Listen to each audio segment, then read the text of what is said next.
रामकृष्ण रे माऊली, माझ्या जय विठू माऊली यूट्यूब चॅनलमध्ये आपले सर्वांचे स्वागत आहे। आज आपण खूप सुंदर असा जगद्गुरु तुकाराम महाराजांचा अभंग बोलणार आहोत माऊली। की त्या अभंगामधून जगद्गुरु तुकाराम महाराज सांगतायत की मी वारीवरून आलो ना, पंढरीवरून आलो, तर मला पुन्हा मी कधी वारीला जाईन, कधी माझ्या पांडुरंगाची भेट घेईल असं मला होतं।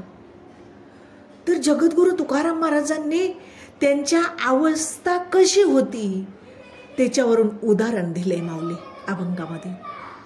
की ज्याप्रमाणे नवीन नवरी लग्न होऊन सासरी जात असते ना, तेव्हा बोळवायला रस्त्यापर्यंत माहेरची माणसं जातात आणि मग आता पुढे आता आपल्या सासरच्या माणसांबरोबर चालत चालत चालत जायचंय। आता पहिल्या गाड्या नव्हत्या, पायी पायीच प्रवास होता, आता गाड्या आहेत। तर पायी पायी जात असताना मग त्या नवीन नवरीनं मुलीनं आपल्या माहेरच्या माणसांकडं सारखं चालता चालता मागं वळून बघायचं, सारखं मागं वळून बघायचं। त्याप्रमाणे माझी अवस्था होते। जगद्गुरु तुकाराम महाराज म्हणतात की वारीवरून येता येता पुन्हा मी पंढरपूरकडे बघत असतो की मला परत माझ्या डोळ्यांना कधी दिसल पंढरपूर, परत माझा विठ्ठल मला कधी भेटेल। पुन्हा दुसरं उदाहरण दिलं जगद्गुरु तुकाराम महाराजांनी की ज्याप्रमाणे गाया म्हशी बाहेर म्हणजे रानात चरण्यासाठी जातात आणि वासरं लहान असतात, मग ते घरीच बांधून ठेवलेली असतात आणि एखादी गाई चरता चरता चरता असं डोंगराच्या भागाकडे जाऊन ती चुकते। आपल्या गायांमध्ये यायला, आपल्या रानात, आपल्या धान्याच्या रानाकडे यायला चुकते तिला रस्ता मिळत नाही। आणि मग बाकीच्या गायांना धणी ज्या वेळेस घरधणी घेऊन येतो आणि ती वासरू, जी गाय चुकलेली ना, तिचं वासरू घरी दुसऱ्या गाया आल्यानंतर ते वाट बघत असतं सारखं रस्त्याकडं की माझी आई कधी येईल, माझी आई कधी येईल। त्याप्रमाणे माझी अवस्था होती, त्या गायीच्या वासराप्रमाणे। त्याच्या पुढे जाऊन सांगितलं म्हणजे जगद्गुरु तुकाराम महाराजांनी की माशाला जर पाण्यातून बाहेर काढलं ना माऊली, तर कसा तडफडतो, पाण्याशिवाय त्याचं जीवन नाही माऊली, पाण्याशिवाय जगू शकत नाही माझं। त्याप्रमाणे माझं आणि माझ्या पांडुरंगाचं नातं आहे की माझ्या पांडुरंगाशिवाय मी जगूच शकत नाही, मी राहूच शकत नाही, असा गोड भावार्थ आहे माऊली। सर्वांनी नक्की ऐका बरं का माझा अभंग। चला तर आता आपण अभंग बोलूया।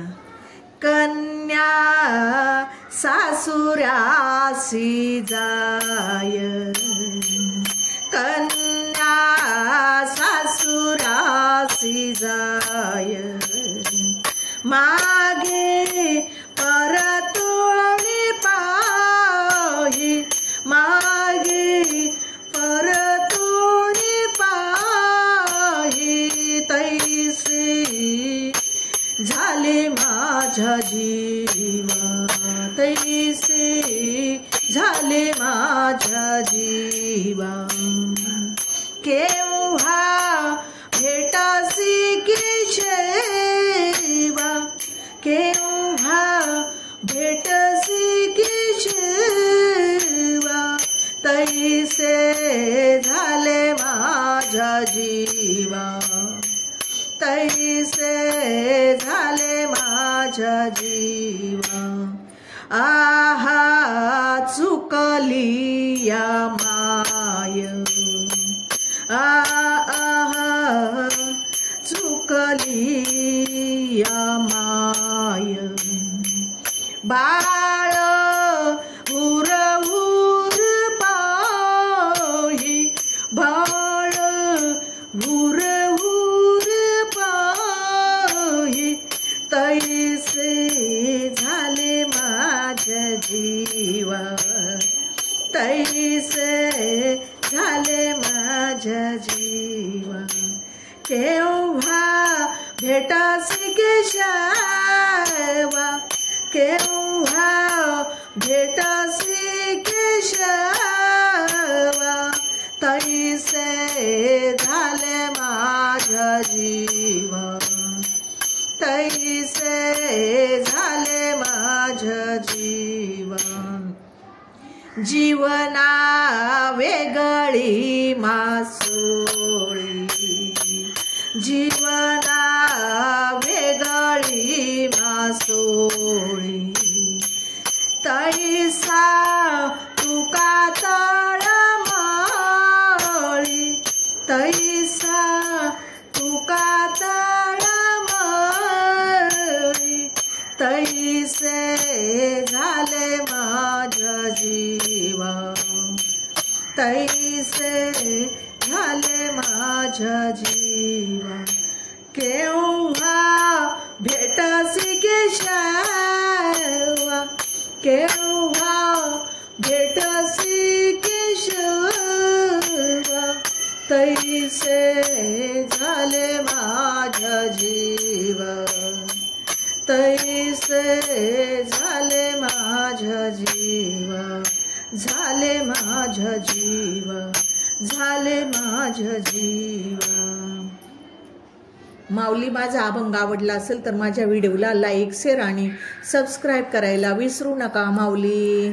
रामकृष्ण हरी।